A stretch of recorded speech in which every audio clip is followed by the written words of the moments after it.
Pemirsa Perhimpunan Hotel Miwah Restoran Indonesia PHRI Kabupaten Karangasem ngaptiang pengerau wisatawan ke Karangasem Presida Kanto Siki, 5 juta diri inggian wisatawan mancanegara wiade Nusantara. Pengabdi inucap kewedar oleh Ketua PHRI Karangasem Iwayan Karyase. Karyasa maosang anggan dani ngaptiang sawatara siki, 5 juta diri pengrahu wisatawan ke Karangasem, ring warsa kali tali selai. Ring warsa kali tali patlikur, wilangan pengrahu wisatawan ke Karangasem, sawatara siki, 10 juta diri wisatawan.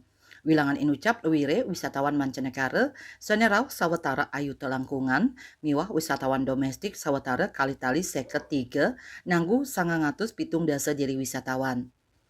Karya sengaptiang kayun wisatawan melancaran ke Karangasem saya nincap. Pengabdi nucap anut ring wacana Bupati Karangasem terpilih, saning ngicen uratian ring panglimbak pariwisata Karangasem. Manut karyase makatah pikobat ring Bali maosana ring pengrau wisatawan mancanegara luwire pikobat indik kemacetan lalu kantos alih fungsi lahan.